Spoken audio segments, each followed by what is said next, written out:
Bom dia, meu nome é Leonardo Lopes e você está no Filosofia e Fé Cristã. Hoje vamos continuar a série de áudios sobre ciência cognitiva, filosofia da mente, esses assuntos que são mais atuais dentro dos problemas filosóficos que ocorrem. E como mostramos, o canal tem se dividido em duas linhas.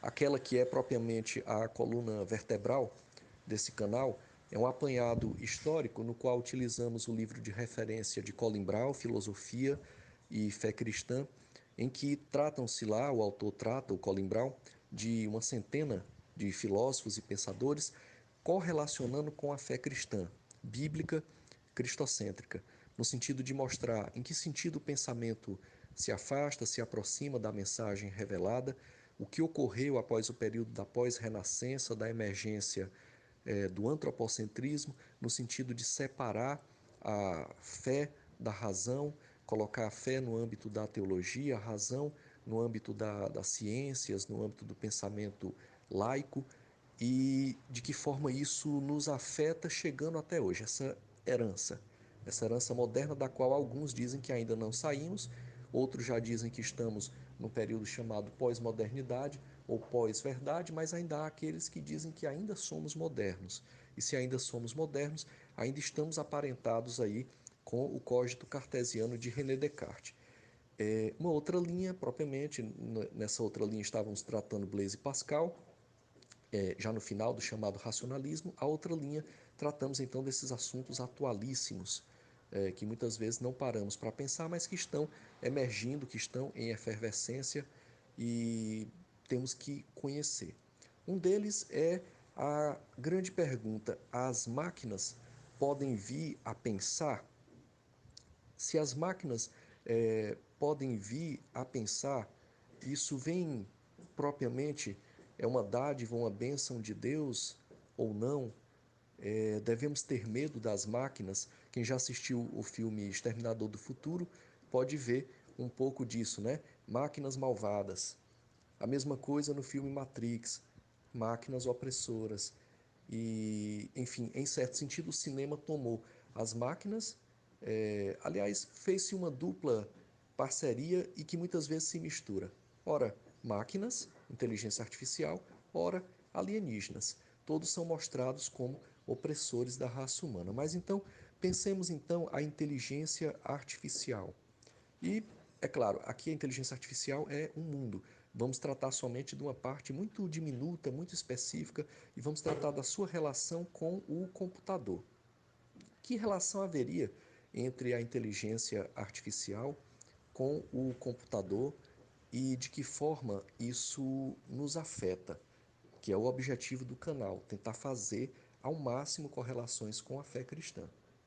Bom, de uma forma geral, para ser bem resumido, o chamado bem a grosso modo, como se diz popularmente, a relação seria o seguinte: da mesma forma que nós temos um cérebro e pensamentos, o computador tem algo parecido com o pensamento, que são que são os softwares, que são os algoritmos que regulam esses softwares.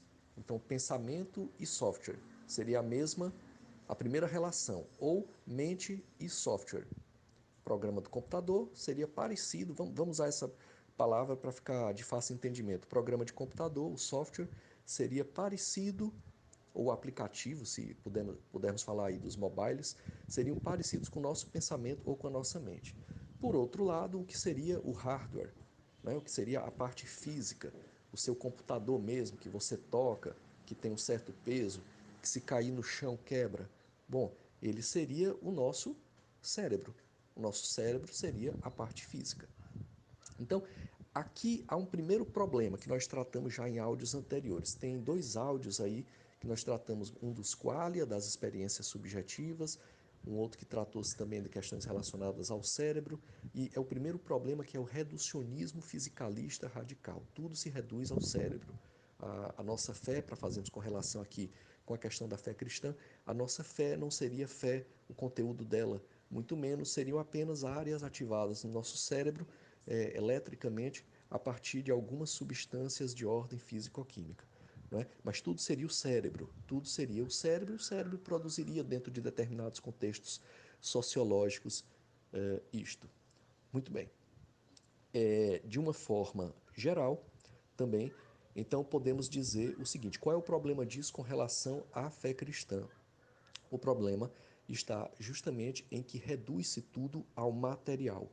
Tudo é o cérebro. Aqui mesmo na questão da inteligência artificial, o software, a parte invisível, a parte não tangível, o programa de computador, o aplicativo, ele só funciona porque no fundo está correlacionado a uma parte física, material, fisicalista, empírica, que seria o hardware. E esse é um primeiro problema, porque ele desmonta, então, toda uma dimensão da metafísica, toda uma dimensão que está para além do físico, toda uma dimensão do significado que vem por interpretações e que nós interpretamos a partir da única mensagem verdadeira, que é a mensagem da cruz, que é a mensagem do Senhor Jesus a partir dos evangelhos. E aí, essa outra dimensão, que é fisicalista, reducionista, plenamente empirista, ela não abre espaço mais para que haja nada de propriamente sobrenatural. Não haja mais propriamente nada que seja transcendente. Cai-se aqui a metafísica ou a ontologia, aquilo que diz o que algo é em si mesmo. Então, continuando, surge esse embate, essa guerra, esse conflito entre essa dimensão reducionista, em que tudo é o computador, e propriamente a dimensão metafísica. E há um argumento muito interessante que é o chamado argumento do quarto chinês. É uma historinha e nós vamos procurar tratar aqui de uma forma mais geral, até por uma economia de tempo, mas basicamente o que o argumento do quarto chinês nos fala é que existe a questão da significação. Nós podemos dizer que não existe só a inteligência que Deus deu ao homem. Essa inteligência pode ser replicada num computador. Isso é o que o mundo laico, isso é o que o mundo ateu, isso é o que o mundo secular vai dizer.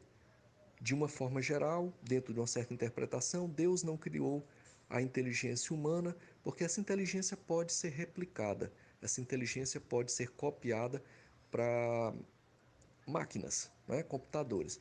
Mas esse argumento do quarto chinês me parece que desmonta um pouco essa ideia. Porque, e aí tem a ver um pouco com o áudio que nós já tratamos, eu acho que era o 37, se não estou enganado, que é a questão do qualia da experiência subjetiva. Uma coisa é eu pensar, mesmo que seja artificialmente. E algumas máquinas já fazem isso de uma forma maior, de uma forma melhor ou menor. Outra coisa é eu ter experiências subjetivas, é eu ter essa sensação de que estou pensando. O argumento do quarto chinês nos fala da significação. E, basicamente, ele foi desenvolvido por um programa de computador, desenvolvido por um especialista chamado Roger Schank, e que era capaz de compreender pequenas histórias. Funcionava mais ou menos o seguinte: como todo computador tem uma entrada em desenvolvimento funcional dos algoritmos e uma saída. Não é? Eu digito na tecla do teclado a letra A, o computador entende e na tela do computador sai lá a letra A. Pois bem, o programa do Roger Schenck ele fazia o seguinte: ele fornecia pequenos textos, junto com esse texto, questões. E o computador respondia a essas questões, ou seja, o computador estava respondendo às questões do texto. E aí, na época, os entusiastas, isso ocorreu nos anos 70, disseram: olha, o computador pensa. Não é só o homem que pensa, o computador também pensa. E um filósofo muito arguto, chamado John Searle, ele disse: olha, que bobagem, o computador não pensa, não. Ele, você forneceu a ele algumas regras, ele está dando as respostas, mas quem disse que o computador compreende o que ele está fornecendo? A questão da compreensão. da interpretação. Então, hoje eu estou utilizando aqui, geralmente nós utilizamos aqui o livro do Colin Brown, Filosofia e Fé Cristã, mas como nós temos feito essa série de áudios sobre ciência cognitiva, filosofia da mente, essas questões relacionadas à neurofilosofia, à neurologia, eu procurei algum material mais específico e hoje eu estou utilizando aqui, vou fazer a indicação como referência para o nosso canal, que é o livro do professor João de Fernandes Teixeira. É um livro pequeno, chama Como Ler a Filosofia da Mente, um livro que, apesar de pequeno, porque ele é mais em termos de caráter introdutório, mas de forma alguma é um livro superficial. Não, ele é bem claro, bem objetivo, ele é ideal para quem quer conhecer a filosofia da mente, os seus parâmetros atuais, quais são as questões, quais são os nomes, quais são os personagens, quem são os atores, o que está acontecendo, quais são os principais problemas, porque às vezes nós queremos começar a estudar uma determinada questão e não sabemos nem por onde começar. E aí nós temos aqui o livro do professor João de Fernandes Teixeira, que dedicou boa parte da formação, da carreira dele a essas questões, é um especialista, um grande nome no Brasil dentro dessas questões, e tem esse livro aqui, quem quiser adquirir, eu indico, porque é excelente para saber o panorama geral da coisa toda. Eu vou utilizar aqui, inclusive, o livro nessa questão do... Porque nós estamos falando aqui do argumento do quarto chinês, né? Essa crítica de John Searle na questão da compreensão. Quer dizer, o computador lê, tudo bem, mas ele compreende o que ele está lendo. Então, seria o argumento do quarto chinês. Eu vou ler, não é tão grande. Vamos lá. Está descrito assim. Vou começar a ler. Searle concentrou suas críticas num programa de computador desenvolvido por um pesquisador chamado Roger Schank. Era um programa capaz de compreender pequenas histórias. Funcionava da seguinte maneira: se você desse um texto ao computador e depois uma bateria de questões, o programa as respondia corretamente, isto é, com base no texto. Coisa daquela que cai em vestibular: compreensão de texto. John Searle nunca conseguiu acreditar que o programa, embora desse respostas corretas, pudesse estar compreendendo alguma coisa do que lia. Aqui um comentário, quer dizer, a questão do Searle era essa: o computador está compreendendo o que ele está lendo? Então, continuando a ler. Ele se pôs então a imaginar uma situação na qual pudesse provar que, mesmo que uma máquina fornecesse respostas corretas, com base num texto, não estava compreendendo nada. Essa questão da compreensão, ela é muito importante. Dia desses eu estava brincando, então, um programa famoso de assistência, muito presente nos mobiles, e você faz perguntas e ele responde. Geralmente são perguntas bem pragmáticas. O que é isso? Onde fica aquilo? Como se faz isso? E ele dá respostas. Mas aí então perguntava lá, então se tinha medo de morrer, se sabia que estava vivo, se tinha consciência. E essas questões que se aprofundam no interior da subjetividade humana, no interior da alma humana, aí já era. O computador não consegue, porque não é a nossa mesma inteligência, ele não compreende. E por isso não se compreende, só nós nos compreendemos. Mas continuando então o texto. Ele imaginou então a pessoa trancada, aqui já começa a história do quarto chinês, uma pessoa trancada em um quarto sem portas, nem janelas, um lugar bastante claustrofóbico, né? Com apenas duas portinholas em paredes opostas. Essa pessoa só conhece a língua portuguesa. Por exemplo, podia ser qualquer língua, mas vamos falar aqui do português porque estamos falando em português.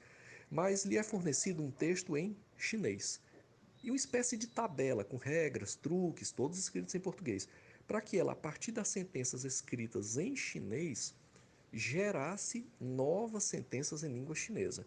Então, entenda-se aqui, ela fala português, não fala chinês, mas deram a ela um texto em chinês e regras essas que, a partir do texto inicial e com essas regras, quer dizer, duas coisas, o texto inicial e as regras, ela pode então produzir novos textos em chinês, mesmo não sabendo chinês. Então, continuando aqui o texto. De vez em quando, abria-se uma das portinholas do quarto e um novo texto escrito em chinês lhe era fornecido. O ocupante do quarto gera um terceiro texto em chinês. utilizando o texto inicial escrito em chinês e os novos textos que foram introduzidos todos em chinês, usando as regras de transformação que estão na tabela escritas em português. Então, entenda-se, ele não sabe falar chinês, mas ele recebeu um texto em chinês e regras para, a partir desse texto, produzir novos textos em chinês, mesmo sem saber falar chinês. Mas utilizando essas regras que estão em português, ele consegue produzir textos em chinês, mesmo sem saber falar chinês. Então, como o processo é repetido regularmente, ele vai adquirindo uma habilidade muito grande no manejo da regra da transformação, né? Quer dizer, transformar, produzir textos em chinês. Sempre ressaltando, sem ele saber falar chinês, mas apenas a partir das regras e do texto original. Ora, essa situação corresponde ao que ocorre no interior de um computador dotado de um programa para compreender histórias. O texto inicial, que está com a pessoa trancada no quarto, corresponde à história que é fornecida ao computador. As novas sentenças geradas pela pessoa com base nas regras de transformação podem muito bem ser as respostas do programa às perguntas que foram feitas com base no texto. Observe que a pessoa que está no interior do quarto, manipulando a tabela com as regras de transformação, embora produza sentenças que são respostas adequadas às perguntas sobre o texto em chinês, não compreende chinês. É justamente essa a questão. Apenas nós temos essa capacidade de interpretação. E o que seria então pensar? O pensar seria pensar em alguma coisa, né? Toda vida que nós estamos pensando, nós estamos pensando em alguma coisa. Por exemplo, eu conheço uma história de uma pessoa que o filho dela estava parado olhando para o teto. E aí ela ficou com medo que o menino estivesse com algum problema, algum problema que fosse, e perguntou o que é que estava vendo. E ele disse que estava pensando. E aí ela falou assim: se pensar, vai apanhar. Quer dizer, não é possível, não é? Nós pensamos porque justamente pensamos em alguma coisa. Isso dentro da filosofia se chama intencionalidade. O Searle resgata isso de um filósofo chamado Franz Brentano, do final do século XIX, e o próprio Edmund Husserl, em sua fenomenologia, também tratou disso. Nós temos intenções. O que são as intenções? É aquilo mais profundo, na linguagem popular, seria aquilo de mais profundo que nos move a agir.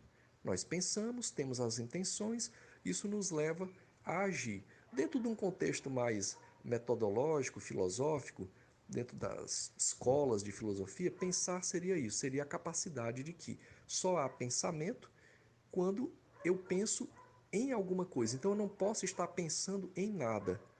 Se eu estou pensando em alguma coisa.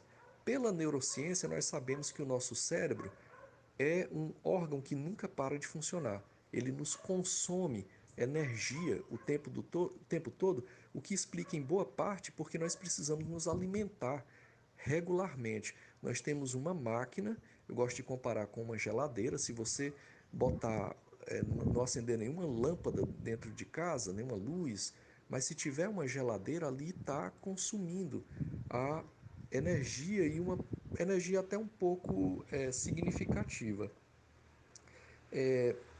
Então, é justamente essa questão.